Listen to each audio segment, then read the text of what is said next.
Amanhã, no Supremo Tribunal Federal, o julgamento da ação que pode abrir uma brecha para a reeleição dos presidentes da Câmara, Rodrigo Maia, e do Senado, Davi Alcolumbre. Com isso, ao longo da semana, parlamentares lançaram uma ofensiva para barrar a dupla do DEM. Intitulada Carta à Nação Brasileira e ao Supremo Tribunal Federal, o documento preparado pelo Partido Progressista já tem o aval de pelo menos 13 partidos. No documento, membros do PP, PL, PSD, Avante, Patriota, Solidariedade, PSC, PSB, Rede, Cidadania e PSOL, e PT e Podemos classificam as investidas de Maia e Alcolumbre como coronelismo parlamentar. E aí, Zé, o que esperar desse julgamento de amanhã? Alguma chance de que o Supremo barre essa manobra ou não, hein? Ô, Vitor, eu conversei com algumas pessoas aqui, o que eu mais ouvi foi o seguinte: rapaz, ninguém sabe o que vai acontecer ali, o Supremo está meio dividido nessa história. Mas eu tenho a impressão que os ministros vão conversar ali entre eles e dar uma decisão unânime, né? Existem 3 ideias: ou o Supremo se veste de toga do Supremo de controle constitucional e diz não, a Constituição diz que é impossível se reeleger presidente da Câmara e Senado, porque o artigo é muito claro, diz que veta a eleição no mandato subsequente, e isso é a reeleição. 2, é deixar o assunto como interna corporis, ou seja, um assunto do Congresso Nacional. Aí eles que decidam. E por último, tem uma ideia aí de que é a de tornar o artigo inconstitucional.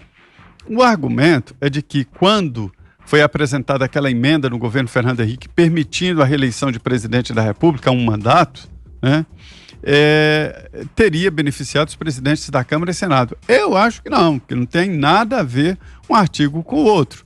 Mas alguns juristas entendem que houve ali uma fragilização do poder do Congresso Nacional e desequilíbrio, e que, por isso, a reeleição no Congresso também seria permitida. Então, são essas 3 ideias.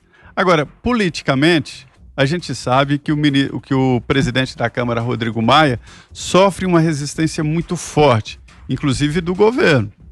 Eu conversei com o ministro Onyx Lorenzoni, que é do DEM, e ele dizia exatamente isso, assim, que no Senado ainda passa, trata-se de uma reeleição. Agora, na Câmara, seria a 4ª. Venezuela, 4 mandatos presidente da Câmara, quando a Constituição não permite nenhuma reeleição, né? E, além disso, quando lá atrás Rodrigo Maia disse que não era candidato, ele criou forças contra ele. E já existem candidatos, né, à sucessão de Rodrigo Maia. E, inclusive, pegando parte ali do apoio dele, que é o Centrão. Não vou discutir se ele é melhor ou pior do que Rodrigo Maia. Estou discutindo que o Rodrigo Maia não pode ser reeleito. Então, há resistências, inclusive do governo, para a reeleição de Rodrigo Maia. Então, mesmo se houver, por parte do Supremo, essa história de interna corporis, ou seja, lavar as mãos como Pôncio Pilatos, eu acho que o Rodrigo Maia enfrenta dificuldades pesadas para se reeleger. Então é essa a história de reeleição que eu vou repetir aqui.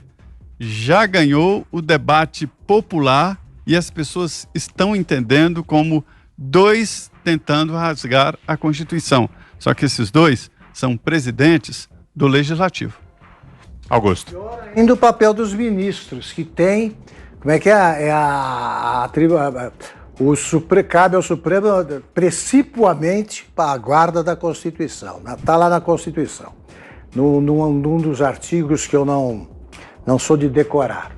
Esse artigo que trata da reeleição é o seguinte: ele veta expressamente, como disse o Zé, com extrema clareza, a possibilidade de se reeleger. Essa eu vou ver se eu lembro de cabeça.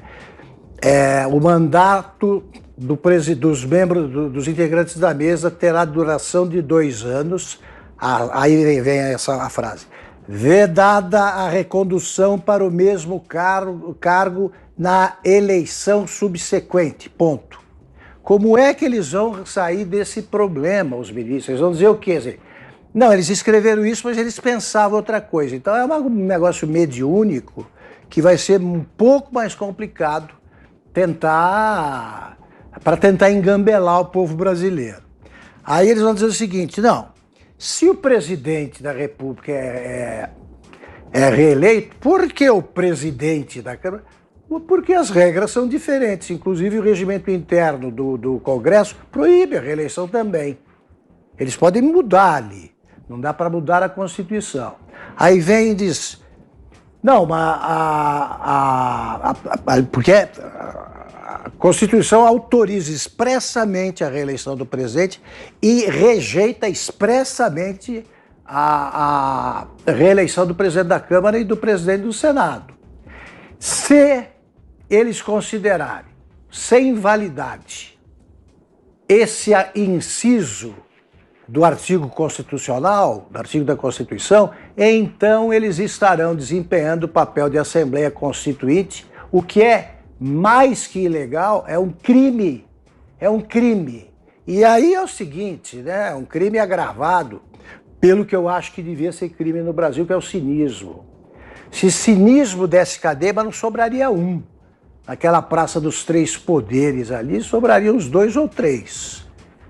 Porque é demais. Eu quero ver, eu vou acompanhar com muita atenção essa sessão, porque eu quero ver o que vai dizer, por exemplo, Gilmar Mendes. Né? É plenário virtual, Augusto. Não vai ter não discussão podemos acompanhar? oral. Eles vão depositar o voto e não vão falar nada. Então eu vou pedir que o Zé Maria cometa qualquer ilegalidade, grave tudo e mostre pra gente que o Zé vai poder ver nada, também não, nem o Zé. Não, é manifestação escrita só depositam o voto. Zé, é secreto. Isso.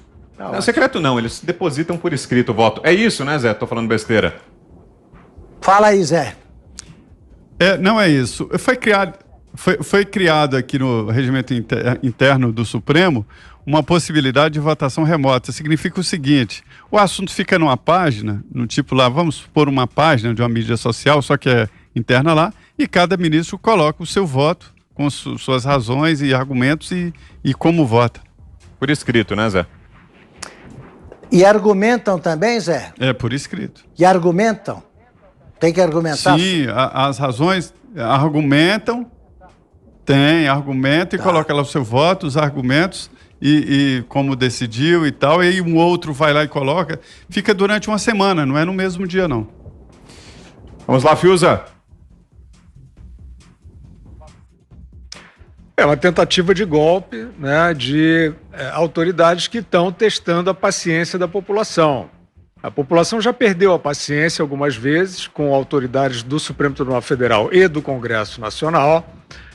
Hoje em dia, esses dois que estão cotados aí para uma reeleição ilegal, eles trabalham ostensivamente para a instabilidade política nacional. Basta ver a quantidade de ataques fúteis que eles desferem contra o ministro da Economia, contra a equipe econômica, contra a agenda de reformas, né? O Augusto acabou de citar, né? Rodrigo Maia diz não, porque não tá melhor porque o governo é desorganizado. Eles são completamente levianos, não querem nem saber, porque isso aí, na cabeça deles, é um ativo, né? Tem uma parte aí da imprensa que ecoa esse tipo de sabotagem, e no que uma parte da imprensa que é forte ecoa, eles sobrevivem politicamente, porque fica ali, quer dizer, as pessoas menos atentas ou que conhecem menos aí os problemas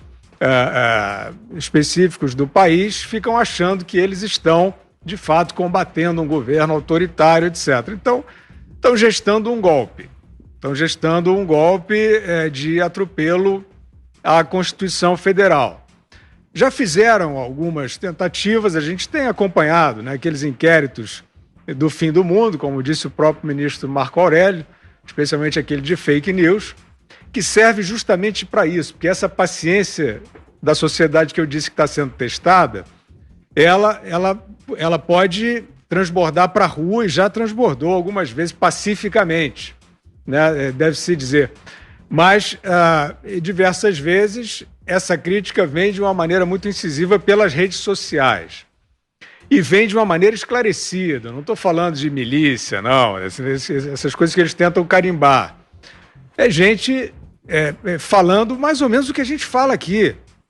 Dizendo, olha, isso é um atropelo às leis, isto é um acordo espúrio entre dois poderes e essas autoridades não merecem o nosso respeito, elas são detestáveis. Então, todas essas figuras, hoje, elas são detestadas nas redes sociais. As redes sociais não é um gueto, não. As redes sociais são, atualmente, a plataforma da opinião pública, a principal plataforma da opinião pública. São milhões de pessoas ali. E a aposta deles nesse conluio é esta lei que está lá na Câmara, que foi montada, irmã gêmea desses inquéritos do fim do mundo, para a lei das fake news, que é a lei da mordaça, justamente para amordaçar esta população que se manifesta pelas redes sociais contra essas barbaridades e se manifestará com toda certeza contra esta presente tentativa de golpe, que está em gestação e será apreciada amanhã. É claro que se o Supremo entregar para o Congresso, ele está assinando embaixo desse golpe.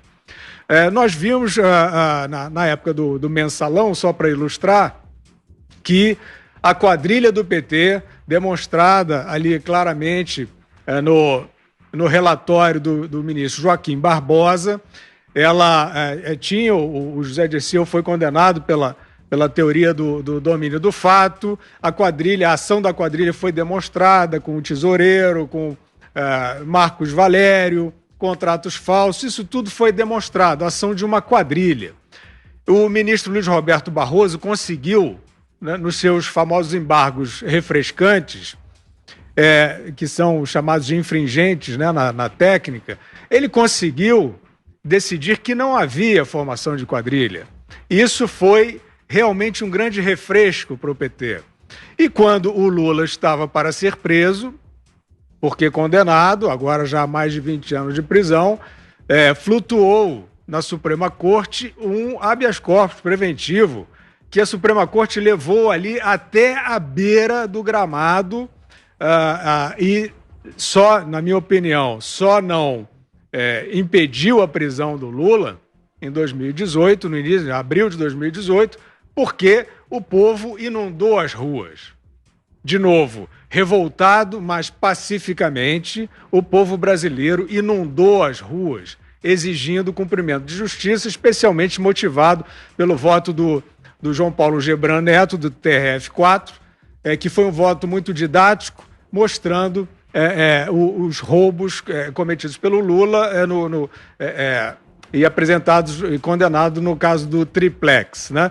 Então, Vitor, o estado de espírito é esse. Existe muita gente esclarecida, a população brasileira não está com paciência para golpes, né, nas altas esferas, e ela está atenta, se ela enxergar uma tentativa de conluio que lhe roube os direitos, ela vai se manifestar com toda certeza.